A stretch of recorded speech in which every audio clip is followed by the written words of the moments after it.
합독합니다. 예수께서 모든 도시와 마을에 두루 다니사 그들의 회당에서 가르치시며 천국 복음을 전파하시며 모든 병과 모든 약한 것을 고치시니라. 무리를 보시고 불쌍히 여기시니 이는 그들이 목자 없는 양과 같이 고생하며 기진함이라. 이에 제자들에게 이르시되 추수할 것은 많되 일꾼이 적으니 그러므로 추수하는 주인에게 청하여 추수할 일꾼들을 보내주소서 하라 하시니라. 아멘. 자, 여기에 35절에서 38절 말씀 보면 35절 예수님이 하신 일이 나오죠. 우리가 이 땅에서 해야 될 일, 또 우리가 지금 가르치고 있는 렘넌트들이 해야 할 일. 자, 예수님이 공생애 동안 하신 일은 요 세 가지밖에 없어요. 회당에서 가르치시며, 그 다음에 천국 복음을 전파하시며, 모든 병과 모든 악한 것을 고치시니라. 예수님이 우리의 모델이라면 우리도 이거를 따라하시는 겁니다. 그리고 두 번째로는 36절 여러분한테 요 마음이 있으셔야 돼요. 무리를 보시고 불쌍히 여기시니 이는 그들이 목자 없는 양과 같이 고생하며 기진함이라. 자, 요것이 보이지 않으면 사실 흉내는 내도 지속하기는 힘들어요. 그러나 정말로 세상 사람들이 목자 없이 유리 방황하는 모습이 우리 눈에 보여졌을 때에 그들이 진짜 하나님을 만나지 못해서 고생하고 있구나. 이것이 불쌍하게 여겨졌을 때만이 복음 운동을 지속할 수가 있어요. 그렇지 않게 되면 그냥 어떤 바람이 불어서 다른 사람이 하니까 나도 하는 흉내를 낼 수는 있어요. 그냥 절대 지속할 수는 없다라는 거. 근데 현장에서 이 일을 지속하다 보면 진짜 기도 제목이 생겨요. 이게 37절, 38절이거든요. 내가 만들어서 하는 기도 제목은 상황 되면 없어지거든요. 그러나 정말로 이 복음이 필요하다는 현장을 깨닫고 그 현장이 눈에 보여져서 그 일을 하면서 기도 제목이 나오게 있을 때는 요거 이에 제자들에게 이르시되 취수할 것은 많되 일꾼이 적으니 그러므로 추수하는 주인에게 청하여 추수할 일꾼들을 보내주소서 하라 하시니라. 현장에 나가서 복음을 전하다 보면 진짜 복음 전하는 사람이 없다라는 게 보여질 거예요. 그러면서 우리 교회 안에 있는 한 사람 한 사람이 우리끼리 봤을 때는 아무렇지도 않아. 그냥 그렇게 뭐 훌륭하다는 생각도 안 들고 대단한 생각도 안 드는데 현장에 딱 나가서 보게 되면 없어요. 그렇기 때문에 그 한 사람 한 사람이 얼마만큼 소중한지를 진짜 알게 될 수 있는 계기도 사실 이 눈이 열려야 돼요. 현장에 목자 없이 유리 방황하는 사람은 너무 많은데 그들한테 복음을 전할 수 있는 사람은 정말 없는 거구나. 이게 보여질 때만이 진짜 제자가 얼마만큼 중요한지 그 한 사람이 얼마만큼 중요한지가 기도 제목으로 되게 돼 있어요. 그 일을 위해서 우리 강단에서도 이번에 그랬죠. 우리의 절대 보호사 성령 하나님.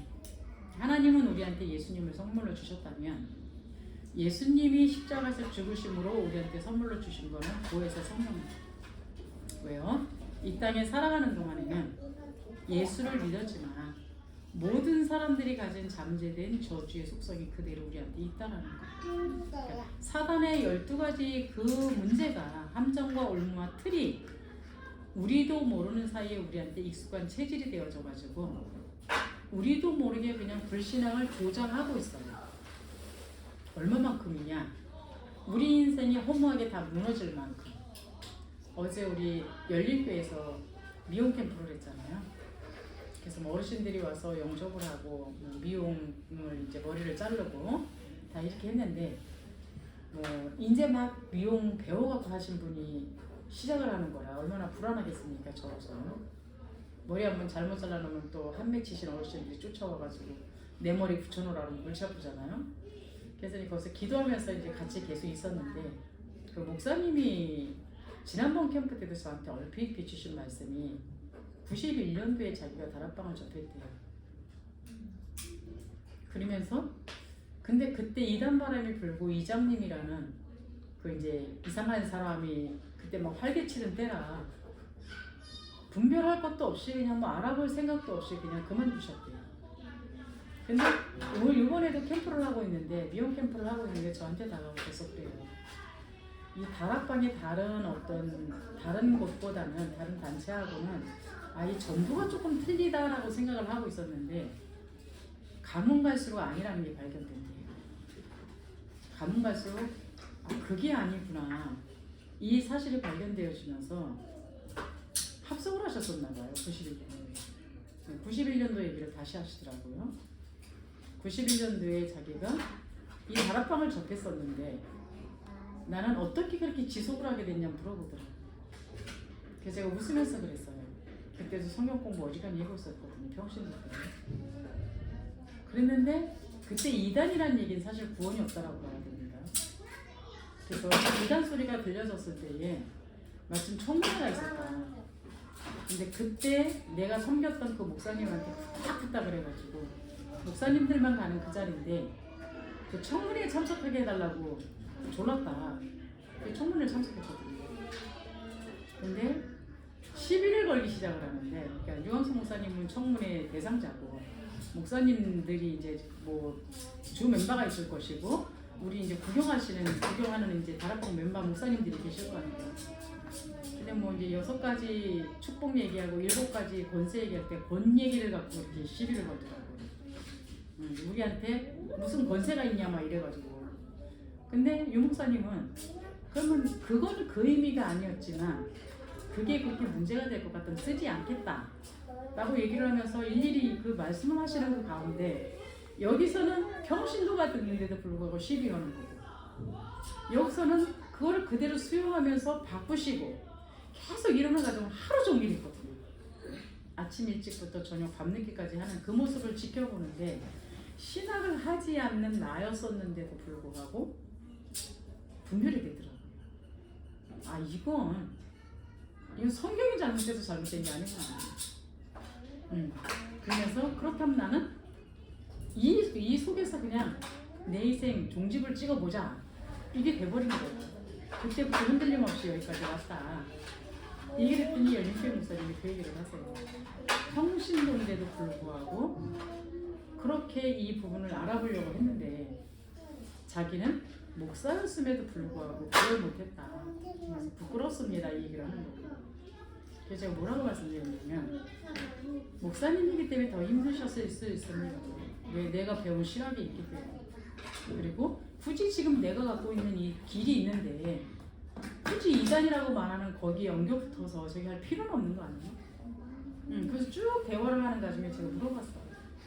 근데 그 목사님 지금 저한테 말씀하시는 건 그때 내가 이 다락방을 지속했으면 어땠을까라는 지금 그 후회가 좀 드시는 것 같아요. 그랬더니 맞대요. 그러면서 그때 했던 그 합석을 다시 참석할 수 있으면 참석해보고 싶다. 이 말씀을 하세요. 근데 지금 연세가 그쵸? 그러면서 제가 드는 생각이에요. 다락방 안에서 이 어마어마한 복음을 지속적으로 5년, 10년, 20년 듣고 있는 그럼 이 안에 있는 사람들은 이 안에서 과연 이 엄청난 메시지를 듣고 있는데 여기 있는 사람들이 사실 바벨탑은 아닐까? 5년, 10년, 20년 이 엄청난 메시지를 지금 듣고 있는데 이 분은 이 메시지를 듣지 못하고 이제서야 이제 그 메시지가 어떤 건지를 좀 맛을 보신 것 같아요. 그 전도학교 가서 저기 말씀을 선포하고 나면 이 교환을 내가 설교에 써도 되겠습니까? 라고 물어보세요. 그럼 내 것도 아닌데 쓰세요. 그래서 이제 쓰시고 계시는 걸로 알고 있거든요. 그럼 또 이제 자료를 필요로 하시는 부분이 있어서 아예 제가 우리 다락방 그 자료 성경북에 집어넣어 드렸어요. 초대해가지고. 그래서 마음껏 갖다 쓰시라고. 내 것도 아닌데. 그래서 복음 전하시겠다는 게.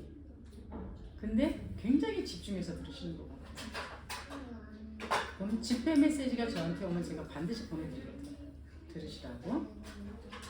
근데 91년도에 만약에 참석을 했어요. 제가 96년인가 97년으로 기억하거든요. 다락방을 접한지 보신 거예요. 자기는 91년도에 이 다락방 메시지를 접했는데 저는 97년도라고 그랬거든요. 근데 그때 만약에 진짜 복음을 가지고 복음 운동을 지속했더라면 이 회원이 있는 겁니다. 우리는 어떨까요? 이 어마어마한 메시지를 듣고 있는데 주님이 지금 말씀하시는 건 이거거든요. 진짜 목적 없이 우리 방황하면서 그 불쌍한 영혼들이 보이느냐. 다락방 메시지가 기본이 그거잖아요. 그들한테 가서 이 복음이 필요한 거를 알려줬죠. 전해라. 그리고 그들을 양육해서 또 다른 사람을 복음 전할 수 있도록 만들어놔요. 이 모습이거든요. 그래서 어제 캠프하면서 참 많은 생각을 하게 된 것 같아요. 이 목사님은 이 메시지를 91년도에 하나님이 접하게 만들었는데 이거를 갖다 듣지 못하고 무시하는 바람에 오늘 인생의 바벨탑의 자리라는, 그러나 지금이라도 시작할 수 있는 거기에 대해서 이제 너무 감사하시는 거고, 이제 진짜 깨달은 것 같아요. 옛날 같으면 그렇게 말 안 하셨는데 초대되어지는 사람이 교회 다니는 사람도 있습니다라고 표현을 했더니 목사님이 먼저 나서서 그러시는 거예요. 교회 다닌다 할지라도 복음을 들은 사람은 거의 없을 겁니다. 그러니까 교인이 온다 할지라도 예수 믿는다고 생각하지 말고 불신자라고 생각하고 복음을 전해줬으면 좋겠습니다. 저희 교인들도 초대해드려요. 교인들한테도 이 사람은 지금 얼마 된 교인입니다. 그러니까 이 사람한테도 복음 전해주세요. 그러면서 참 많이 변하셨다. 거의 생각이 들어요. 그래서 목사님 한 분이 변한다는 거는 평신도 100명이 변하는 것보다 중요한 건데 하나님이 정말 계속 복음을 듣게 하시고 그 자리에 있게 하시니까 계속적인 변화를 받게 하시는구나 이 생각이 들었어요. 그러면서도 한편으로는 조금 씁쓸하죠. 이 엄청난 메시지를 날마다 듣고 있는데, 날마다 듣고 있는 우리한테서 생명운동, 복음운동, 제자운동이 일어나야 되는데 이대로 가다가 우리 후대들한테 정말 이것이 제대로 전달이 되어질까? 아니면 이론만 전달이 되어질까? 이런 거죠. 모든 사람들이 예수 믿고 구원은 받았지만 보이지 않는 사단의 12가지 전략 속에 우리도 모르게 그 속에 빠져가지고 그냥 그 12가지 전략에 익숙한 대로 살아가고 있는 이런 모습이 아닌지 한번 점검해 볼 수 있는 귀한 시간 되었으면 좋겠고요. 그러나 하나님은 변함없이 절대적인 사랑을 가지고 우리를 기다려주시고 회개하면 용서하시고 돌아오는 잔치까지 베풀어줘요. 그래서 연립교 목사님을 보시면서 저 연세에 나한테 그런 말씀 하신다라는 게 쉽지는 않으셨을 텐데 저 대놓고 아예 물어봤더니 그때 다락방을 쭉 했더라면 하는 그런 생각이 있으신 거죠? 그랬더니 끄덕끄덕 하세요. 그래서 그때 그 합숙을 다시 받았으면 좋겠다. 지금 합숙 있게요, 없게요? 그렇죠. 그래서 차마 그 얘기를 못 해드리고 훈련을 계속 받으실 수 있었으면 받았으면 좋겠습니다. 근데 뭐 개척교회라는 게 경제 문제도 있을 거 아니에요? 그래서 훈련 받으시겠다라고 그러면 경제를 조금 도와드릴 그 생각이 있다라고 생각해서 우리 황호사님한테 말씀드렸더니 돈도 돈이지만 몸이 안 좋으신 거예요. 그러니까 집회 한두 시간이라도 화장실에 몇 번씩 가셔야 된다나요? 집회에 참석하셨어도 화장실에 몇 번씩 들락달락 하신다는 이런 애로사항이 또 있더라고요. 그런 부분들이 이제 응답받아야 될 부분들인 거고, 그래서 어쨌든 좀 힘얻어가서 지금 하고 있는 그런 건데, 그래서 진짜 참된 교회의 복된 속성이 뭐냐 다른 거 없습니다. 이 땅에서 복음을 듣고 복음을 누리고 복음을 전할 수 있는 우리가 진짜 해야 될 천국의 발원지가 어디냐? 교회예요. 그래서 교회는 영적 군대라고 보시면 되고요. 영적인 군대인데 영적인 세계를 잘 몰라갖고 군대 그리면 싸우는 단어잖아요. 죽느냐 사느냐 둘 중에 하나입니다. 그래서 내가 영적인 사단의 실체에 대해서 제대로 모르게 되면 사단의 공격을 막을 길이 없고요. 사단의 공격을 받았는데도 불구하고 사단의 공격을 받았다라는 생각조차 못하게 되면 이런 부분 속에 있을 수밖에 없다라는 거. 그래서 하나는 237 지휘본부라고 했어요. 나는 237과 관계에 있는지 한번 생각해 보시고요. 자, 그래서 첫 번째로 우리에게 항상 있어야 될 것 세 가지가 정말로 내가 복음을 가지고 복음을 누리는 속에서 진짜 하나님이 원하시는 그 기도를 제자를 기도하고 있다면 우리한테 하나님이 그 현장이 보여지게 만들면서 나올 수 있는 게 딱 하나입니다. 말씀 속에서 답을 찾을 수 있다. 말씀을 들었을 때에 하나님의 계획이 보여진다는 거. 그런 게 당연히 감사밖에는 나올 게 없게 돼 있고 그 응답을 계속 받는데 행복하지 않은 이유가 없지 않습니까? 그래서 요즘 윤 목사님이 집회를 가시면 노골적으로 얘기하시는 게 있어요. 전도할 사람이 아니면 오지도 말아라. 와도 이 말은 못 알아듣는다. 근데 다 알아듣잖아요. 포럼하는 거 보면 잘 알아듣는다. 근데 제가 차이나는 게 있어요. 현장에 있는 사람이 말씀을 듣고 포럼하는 것과 현장 없는 사람이 말씀을 듣고 포럼하는 거 뭔가 틀려요. 뭐 사람이 머리가 있는데 말씀 듣고 요약 정리 못 하겠습니까?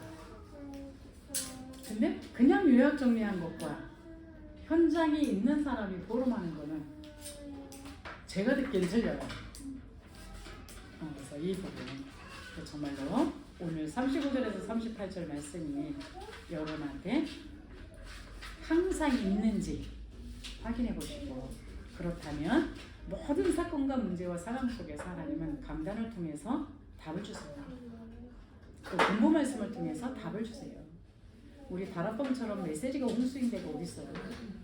너무 많이 떨어져가지고 정리를 다 못할 정도인데 그러다 보면 그 속에서 하나님의 계획이 보여요. 집회를 가는데 어떤 장로님이 저한테 뭘 물어봐요. 이번에 중대원에서 했던 그 메시지 하나를 물어보더라고요. 근데 저는 요번 따라 중대원을 안 들었어요.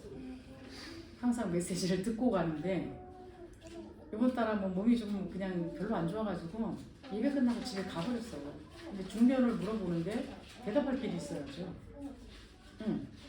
그래갖고서는 중대원을 찾아보는 데도 없어요. 근데 그걸 누가 옆에서 듣고는 어떻게 찾아가고 나한테 알려줬어요. 그래서 기도하고 있었죠. 이분이 지금 묻는 무지가 뭡니까?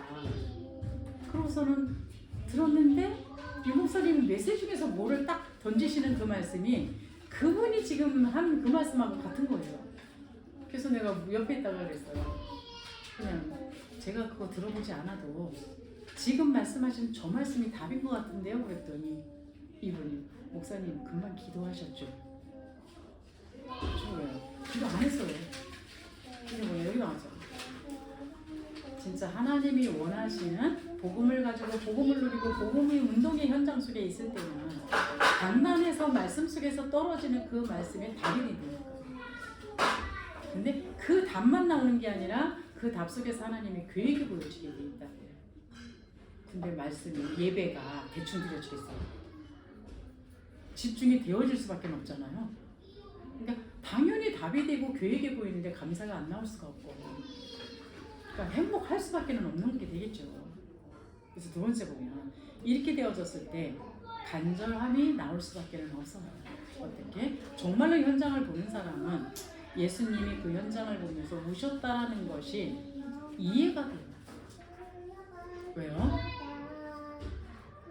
뭔가 있는 것 같은데 늘 헤매요. 뭔가 가진 것 같은데 뭔가 갈증을 느껴요. 이것이 현장이기 때문에 이런 현장을 보면서 기도할 수밖에 없다라는 거. 어제도 어르신을 만나서 진짜 축제더라고요. 어르신들을 만났는데 우리 교인들이 돋보이더라고요. 열린교회 목사님 우리 교회가 너무 부럽대요. 뭐요? 캠프 그러면 사람들이 와가지고 너나 할 것 없이 그냥 들러붙어갖고 복음을 전하는 그 모습이에요. 그러니까 거기 있는 분들한테 그걸 좀 보여달라는 거예요. 어떻게 복음을 전하는지 이런 것들을. 근데 진짜 해피한 얼굴로다 다들 분위기가 그렇게 좋은 거예요. 그래서 그분들이 복음을 전하고 있는데 우리 권사님 중에 한 분이 어떤 할머니한테 복음을 전했는데요. 정말 책까지 만들어갖고 와갖고선 정성껏 전하더라고요. 근데 제가 옆에서 전하는 걸 들었는데 저 사람이 언제 저렇게 성장을 했지 싶을 정도로 진짜 정확하게 복음을 전하는 거예요. 근데 한참 듣고 있더니 이분이 근데 나 하나님 안 믿어져 이러는 거예요. 이 권사님이 나를 쭉 쳐다보는 그 눈빛이 나를 구원해 주세요 이 눈빛이에요. 근데 그게 얼마나 웃기던지 막 웃으면서 나보고 어쩌라고요 그랬더니 이제 와서 좀 전해달라는 거죠. 근데 그 정도로 전했는데 영적으로 안 하고 안 믿어진다 그랬을 때는 그냥 놔두면 되거든요. 그래서 제가 다가가서 이제 가장 쉬운 걸 기초적인 걸 했어요. 나무가 땅 속에 살고 이제 뿌리 받고 살아야 정상 아니겠냐. 맞대요. 그 물고기는 물속에 살아야 정상 아니겠느냐. 근데 사람의 육신은 흙으로 만들었기 때문에 죽으면 흙으로 돌아갑니다. 그러나 그 안에 하나님의 영이 들어가 있어야 되는 게 인간이기 때문에 그 영이 없기 때문에 고통 속에 살아갈 수밖에 없고 죽으면 지옥까지 갑니다. 그래서 안 믿어지신다는 거 강제로 믿으라고 안 할 테니까 집에 가셔서 이거를 좀 생각을 해보시고 다음에 다시 만났으면 좋겠습니다. 이 얘기를 했더니 이분이요. 하나님의 교회를 갔던 거예요. 하나님의 교회를 가서 4개월 동안 교육을 받았대요. 교육을 다 받고 나서 거기에서 돈을 요구하더래요. 이거를 이렇게 해야 되니까 돈을 내야 되고 이걸 이렇게 해야 되니까 돈을 내야 되고 여기도 교회잖아요. 그 예수 믿는다 그러면 어떤 일이 벌어지겠어요? 그렇죠? 그래서 가실 때는 그래서 뭐 우리 권사님 다른 한 분이 와갖고서는 막 그냥 막 해가지고 영접해라 막 그렇게 영접기도는 따라 하셨어요. 근데 이제 나가시면서 내 난 하나님이 안 믿어져라고 가셨대요. 그래서 복음 메시지 주고 영접기도 있는 거 주고 보내면서 가셔갖고 다시 한번 보시면서 이 기도를 따라하면 예수님이 안으로 들어오십니다. 이제 그래서 보내기를 했습니다. 자, 그 모습을 보면서 이분이 하시는 소리예요. 나 혼자 살고 있는데 나라에서 주는 돈을 갖고 겨우 먹고 살고 있는데 이런 나한테 무슨 돈이 있다고 그 돈을 내라고 하냐. 복음 없으면 그렇게 될 수밖에 없는 현장. 그것 때문에 믿고 싶어도 겁이 나서 믿을 수 없는 그 현장. 천만이 안타깝더라고요. 기도가 안 되어지겠습니까?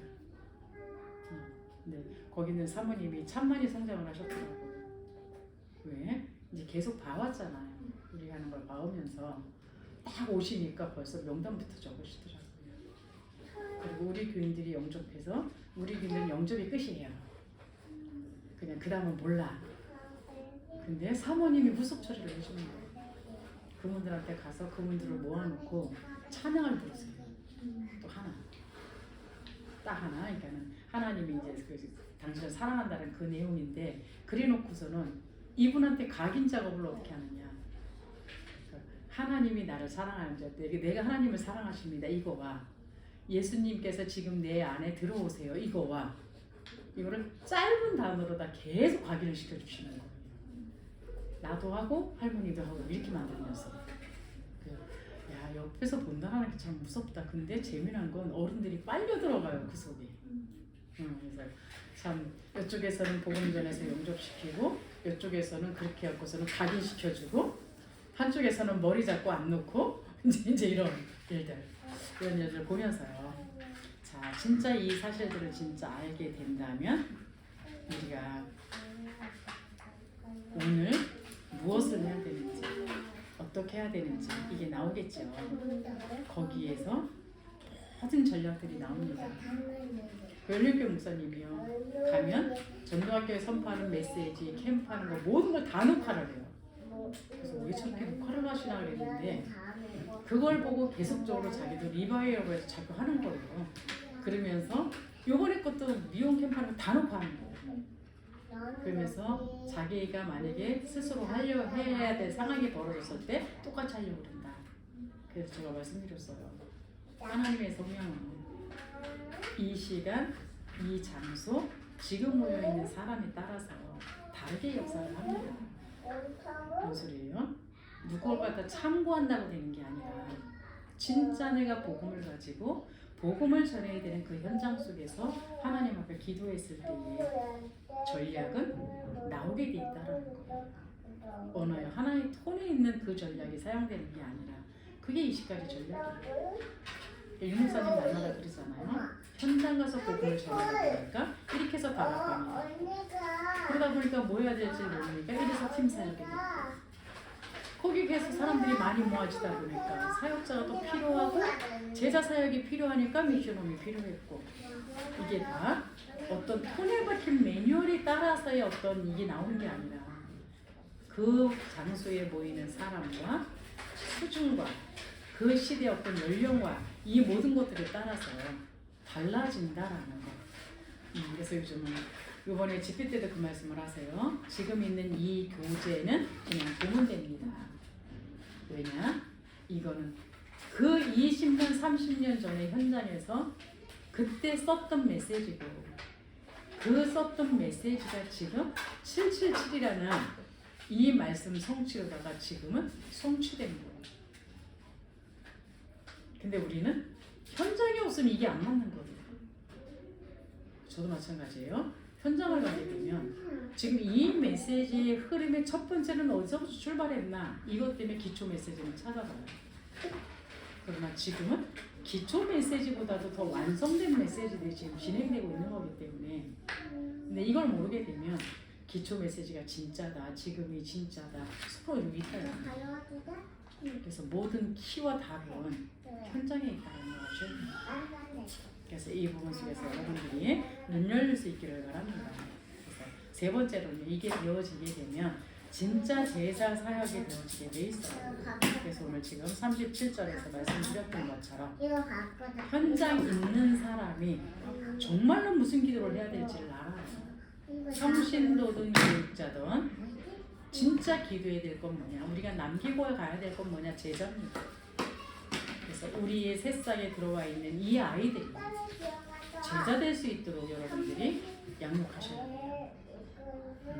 아무리 성경을 많이 알고 아무리 뭔가를 많이 한다 할지라도 복음을 가지고 복음을 전하고 복음을 누릴 수 있는 사람이 아니라면 영적인 서밋은 될 수가 없어요. 그렇게 되면 기능 서밋을 진짜 아무리 잘한다 할지라도 그게 사단한테 쓰임받는 도구가 될 수밖에 없겠죠. 그래서 지금 이때에 여러분들이 진짜 기도하셔서 이 예수님이 하셨던 이 일과 그 마음과 그 눈이 열리도록 해주셔야 된다는 것. 그렇게 되어지는 사람에게는 하나님의 계획과 말씀을 통해서 하나님의 답이 늘 확증되어져서 보여줄 수밖에 없고 맞다고 하는 행복과 만족과 답이 있어야만이 이 일이 계속될 수밖에 없다는 것. 그래서 평신도들이 제자 사역이라고 하는 이 핵심 키는 지금 예수님이 말씀하셨던 것처럼 많은 도시와 마을에 제자가 늘 떠올라야 된다는 것. 지금 내 머릿속에 기도할 수 있는 제자가 있으십니까? 지금 내 머릿속에 내 지역에 구원받을 대상자가 떠오르십니까? 지금 내 머릿속에 정말 병들어서 영적이든 정신적이든 마음이든 병들어서 지금 힘들어하고 있는 그 사람이 떠오르십니까? 이 모습이 보여져야 지금 내가 살고 있는 지역이 진짜 복음 전할 황금어전이구나 이게 보여지게 돼 있고요. 그랬는데 내가 복음 전하지 않아서 여기가 사각지대가 되어져 갖고 지금 재앙지대가 되어져서 사람들이 저만큼의 망가진 모습으로 고통당하고 있구나 이런 것들이 보여집니다. 이 눈 열리는 게 최고입니다. 그렇게 되면 여러분은 진짜 기도가 시작돼요. 하나님 이곳에 복음을 전할 수 있는 한 사람, 이 지역에 복음을 전할 수 있는 한 사람. 어제 어떤 분이 그래요. 어떤 집이 아마 다락방으로 쓰임받나 봐요. 그랬더니 옆에 있는 사람이 그 집을 또 다락방으로 썼으면 좋겠대요. 그랬더니 옆에 있는 사람이 또 그 집을 다락방으로 썼으면 좋겠대요. 그냥 그러지 말고 지금 그 지역에 있는 왜 이제 지금 렘넌트 양육하는 사람이 이제 쓰나 봐요. 렘넌트의 가정 중에서 하나를 찾아라. 그리고 또 다른 데는 그 속에 또 하나를 찾아라. 왜요? 1천망대 세우잖아요. 근데 한 집에 망대를 계속 세워놓게 돼요. 다른 데는 흑암이 계속 몰려오잖아.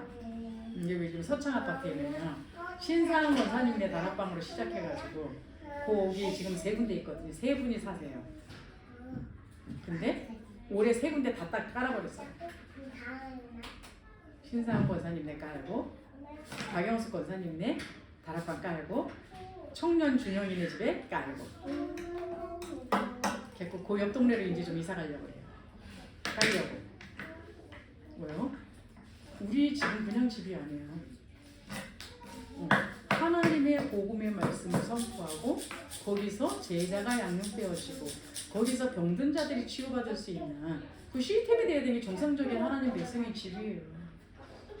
근데 한 집에서 계속하면 여기는 성령 충만할지 모르고 그러나 옆에들은 다 어둠이 몰려와 있단 말이에요. 그래서 여기도 마찬가지입니다. 나의 집도 1천망대 중에 하나로 사용받을 수 있도록 기도하시고 거기에 렘넌트를 모으던 어르신들을 모으던 중직자를 모으시던 아니면 캠프팀을 모으시던 그래서 우리 신상 권사님이 날마다 하니 많이 그러다가 이번엔 저도 화나가지고 이번엔 이제 다꾸 안 한다 그러는데 다꾸선 2번 다시 안 해준다 그랬더니 화요 집회 가서 결론 냈더라고요. 계속 할 거라고. 그렇죠? 왜? 세상에 살고 있는 사람들의 그 기준과 하나님의 백성들이 살아야 되는 그 기준은 틀립니다. 항상 어디를 보라고요? 항상 현장에 예수님이 하셨던 그 사역을 보시기 바랍니다. 거기에서 예수님이 흘리셨던 눈물을 흘리시기 바랍니다. 거기에서 예수님이 하셨던 기도를 하시기 바랍니다. 어떤 거요? 진짜 가르치시고 복음을 전하시고 병든 자를 치유하는 그러니까 안 믿는 자의 피로도 채워주세요. 그러면서 여러분들이 그 현장에 복음이 없어서 죽어가는 그래서 예수님이 탄식하시고 눈물 흘리셨던 그 눈물이 현장에서 있으셔야 돼요. 그런데 이 일 할 수 있는 사람이 없어가지고 다 죽어가고 있는 그 현장 속에서 여러분이 정말로 가슴 속에서 제자가 이래서 필요한 거구나. 그래서 복음받은 한 사람이 너무너무 소중한 거구나. 이 기도가 정말 있어질 수 있도록 여러분 마음속에 그것이 새겨져야 이게 우리 아이들 마음속에 그대로 전달되어진다라는 것 기도하겠습니다. 하나님 감사합니다. 우리에게 현장을 주신 하나님 복음을 가지고 복음을 누리고 복음을 전할 수 있는 영적인 눈이 열리게 하옵소서. 주님이 정말로 현장을 보고 탄식하셨던 그 가슴에 있는 그 한이 우리의 한이 되게 하여 주옵소서. 이로 말미암아 제자가 얼마만큼 중요하고 구원받은 한 영혼이 얼마만큼 소중한지를 알아서 사람을 놓고 기도할 수 있는 저희들 되게 하여 주옵소서. 이것이 우리에게 전달되어진 이 복음이 우리 자녀들에게 새싹 들임에 오는 원아들에게 그대로 전달되어질 수 있도록 역사하여 주옵소서. 이를 위해서 날마다 강단에 말씀을 주시니 감사를 드립니다. 말씀이 날마다 답이 되게 하시고 말씀 하나로 모든 계획을 찾아가게 하시고 그 속에서 우리가 정말로 감사하며 행복해할 수 있는 저희들 되게 하여 주옵소서. 예수 그리스도의 이름으로 기도드리옵나이다. 아멘.